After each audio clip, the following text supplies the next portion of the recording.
Warning, this video may not be suitable for all viewers. This content is aimed toward adults who are not easily triggered over harmless fiction, and know how to separate harmless fiction from reality. We are not responsible for you getting triggered. You have been warned. Ada, ada.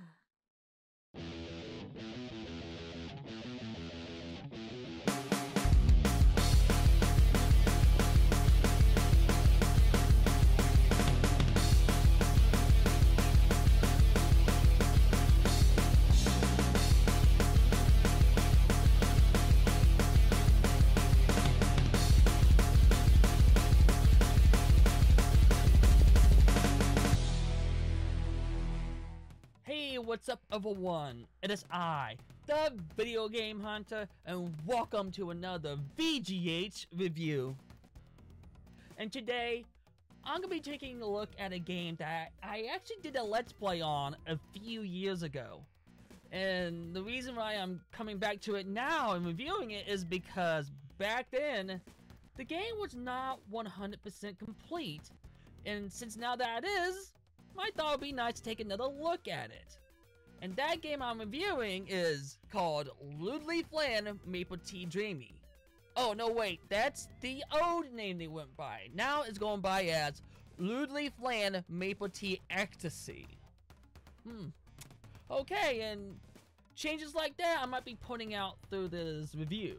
So, that being said, let's go and give this game a look. So to recap what this game's about, you play as a fine, sexy lady tanuki named Molly, who couldn't sleep one night because of this blinding moonlight that's been beaming right through her window. And you know, instead of putting curtains up to block the moonlight, she decides to, fuck it, I'm going to put some clothes on and go out for a walk. Now as the game starts, you will most likely get used to the controls pretty quickly, since the controller is pretty basic. You only have one button that you need to master, which is the jump button, and hitting the button twice will allow her to glide a short distance. And as you move around this game, you will notice that your character Molly on the right side of the screen will be doing certain movements with her body, especially when you're looking at her two bad girls bouncing up and down. Don't worry folks, you will see those two bad girls uncover later on in the game. If you watch my Let's Play or play the early build of this game, then you would know that the objective of this game is to explore the woods and find some pile of leaves, so she can go make some tea later on. There are about 36 leaves for you to collect, but it's absolutely not necessary to collect them all. You don't get anything special for collecting all the leaves. However, you will need at least 24 leaves to finish this level. Even though you may not get anything special for collecting all the leaves in this version of the game, the developer did add something extra for you to collect if you want to unlock some special content. Now these extra items you'll be collecting are simply called green leaves, and there are 5 of them throughout this whole game.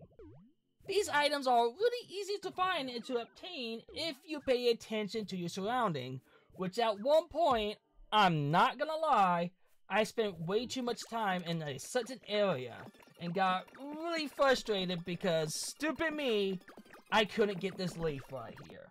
You could clearly tell that there's a path here we can jump on and fall off this platform to get this green leaf, but for whatever odd reason, I just didn't see it.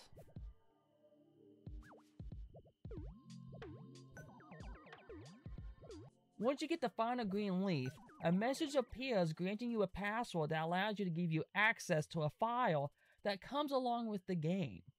If you want to know what kind of special content you unlock, then I suggest you play the game yourself. Get good, scrub. After you collect all the leaves that you need and reach the end of the level, you will be greeted a cutscene where she brews herself some tea and ends up meeting a nudist deer. Now, I can't show you what happens next, but let's just say that they have a nice night of fooling around. So once the sexy scene is done, you will be sent right back to the main menu. No, the game is not over, and you definitely didn't download the wrong version. Believe me, I thought that too, because why else would they send us back to the main menu and not the next section of the game? An excellent question that we may never get an answer to. So, to begin the next section of the game, just select Start.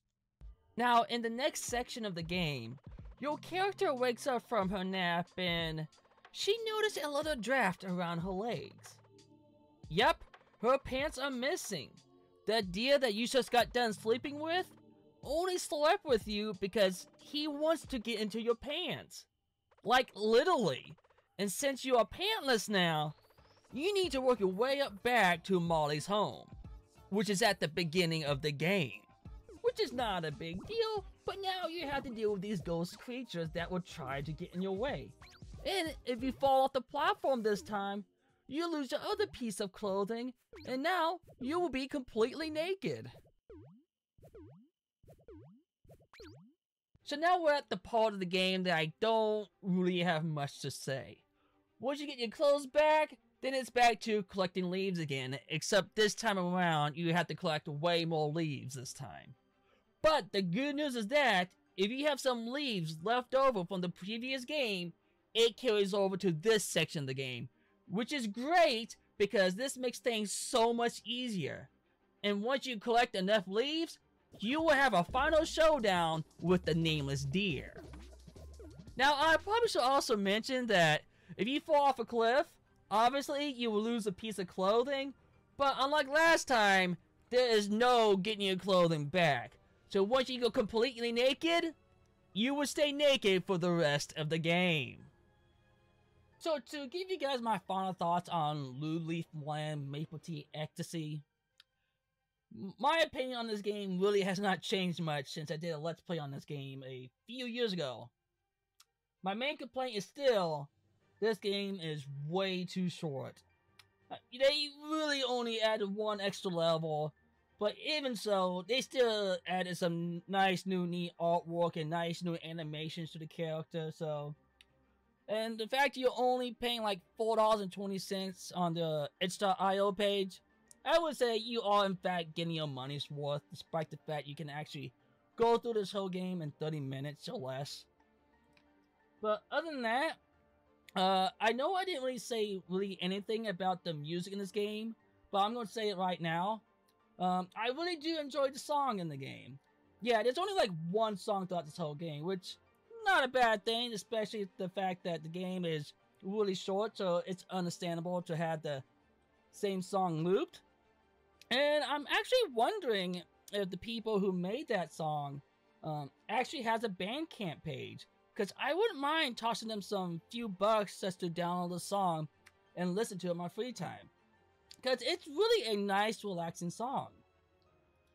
So other than that, got nothing much else to say. I can clearly tell the people behind this game put a lot of work into it, despite being so short. I wish more people who made indie games actually put as much work as they did for being a short game. Because I actually played other games in the past where it just felt like okay, we need some nice art, and we just throw the game together and call it a day. But this people, obviously, they did not do that, and I give you thumbs up for it. So I probably would say, please check this game out. So that being said, thank you so much everyone for watching. This is the Video Game Hunter, and until next time, goodbye.